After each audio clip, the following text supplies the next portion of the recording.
Bismillahirrahmanirrahim. Assalamualaikum warahmatullahi wabarakatuh.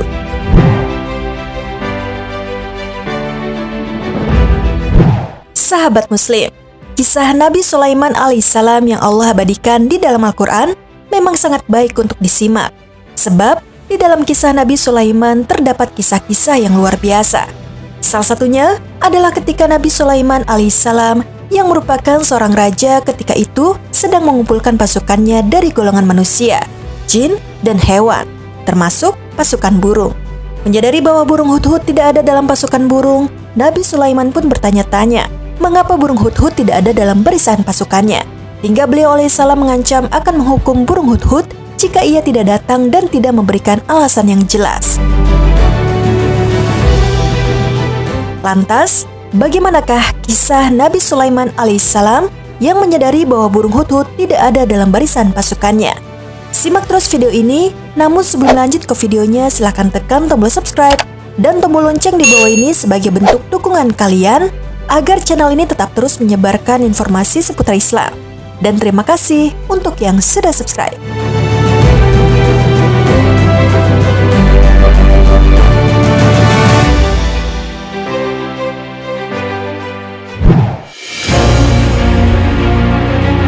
Sahabat Muslim, Nabi Sulaiman alaihissalam merupakan nabi yang diberikan mukjizat oleh Allah Subhanahu wa Ta'ala, sebuah kerajaan yang kekuasaannya meliputi manusia, jin, dan hewan.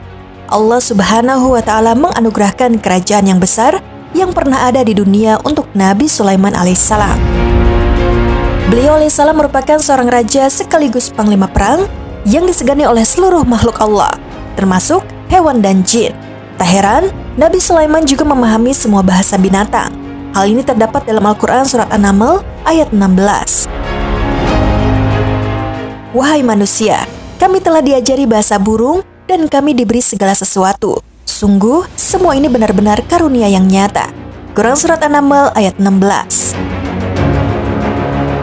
Allah Subhanahu wa Ta'ala menceritakan kisah Nabi Sulaiman alaihissalam bersama burung hudhud. Dalam kisah itu disebutkan bahwa burung-burung sudah berada dalam barisan masing-masing yang setiap barisan mengutus utusannya untuk menghadap sang raja. Mereka mengerjakan apa yang diperintahkan oleh Nabi Sulaiman alaihissalam, serta datang kepadanya dengan membawa perwakilan masing-masing, sebagaimana yang sudah menjadi kebiasaan bala tentara dengan sang raja. Sebagaimana yang diceritakan oleh Ibnu Abbas, tugas burung hudhud adalah mencari air jika semua pasukan kesulitan mendapatkan air dalam perjalanan di padang pasir. Dia hanya bertugas mengecek apakah di tempat tertentu terdapat air atau tidak. Oleh Allah Subhanahu wa Ta'ala, burung ini diberi kemampuan untuk memantau keberadaan air di dalam tanah. Jika burung itu telah memberikan informasi keberadaan air, maka mereka pun segera menggali tanah tersebut dan mengambil airnya untuk keperluan mereka. Suatu hari, ketika Nabi Sulaiman menginspeksi pasukan, Nabi Sulaiman alaihissalam tidak menemukan burung hudhud di posisi yang ditentukan baginya. Maka Nabi Sulaiman pun berkata, "Mengapa aku tidak melihat hudhud? Apakah ia termasuk yang tidak hadir?" Quran surat An-Naml ayat 20.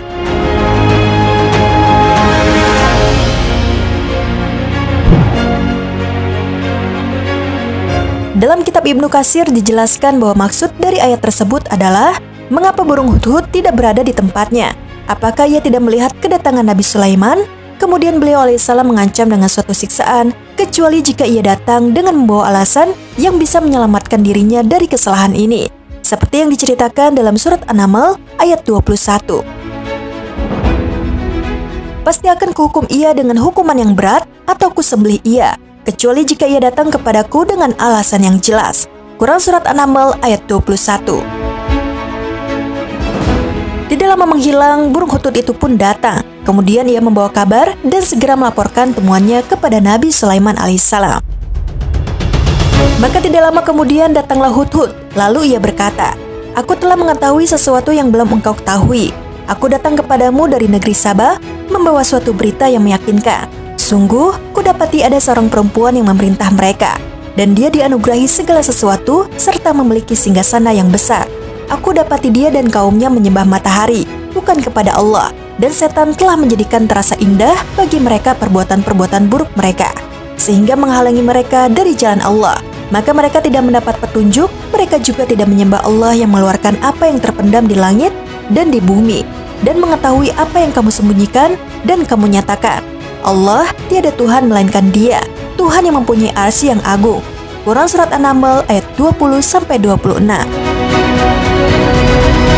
Sungguh menarik apa yang dilaporkan oleh Hudhud. Rupanya, burung itu sudah terbang sangat jauh sekali sampai ke negeri Saba, dekat bendungan Ma'rib Yaman, dekat Shan'a sekarang ini. Diperkirakan jarak antara Palestina, pusat kerajaan Nabi Sulaiman dan Yaman lebih kurang 2.400 km.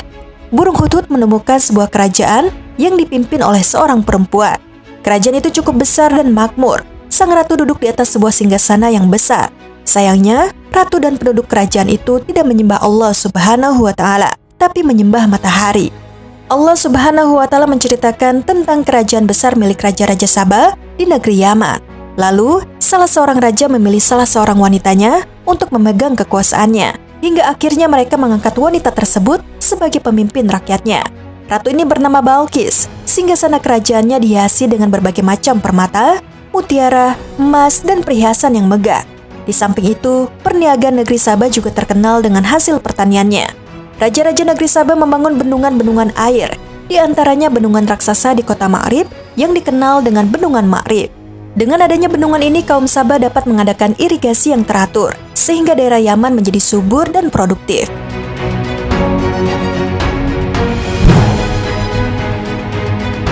Nabi Sulaiman alaihissalam tidak percaya begitu saja dengan laporan prajuritnya. Beliau menguji kebenaran laporan Hudhud dengan menyuruhnya mengantarkan sebuah surat kepada penguasa negeri itu. Setelah menjatuhkan surat itu di istana Ratu Saba, Hudhud diperintahkan untuk mengamati apa respon mereka.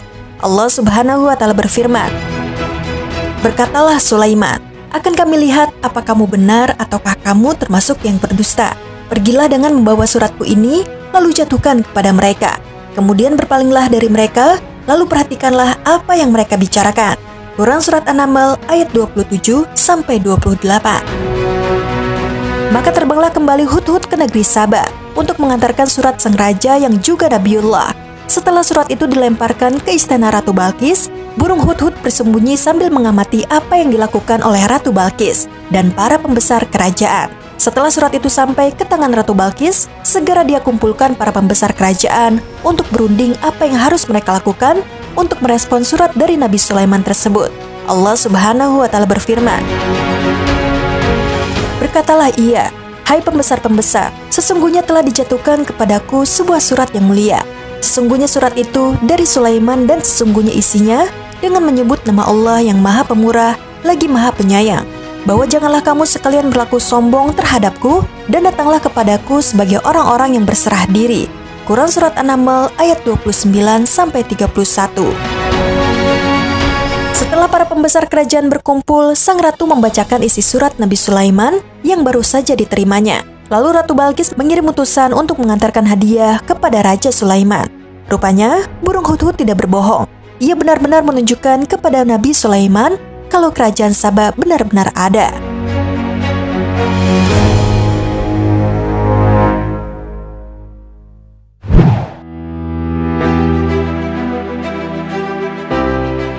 Sahabat Muslim, demikianlah kisah Nabi Sulaiman alaihissalam dengan burung Hudhud yang dikisahkan dalam Al-Quran. Semoga kita bisa mengambil hikmah dari kisah ini. Amin ya rabbal alamin. Sekian video kali ini. Wassalamualaikum warahmatullahi wabarakatuh.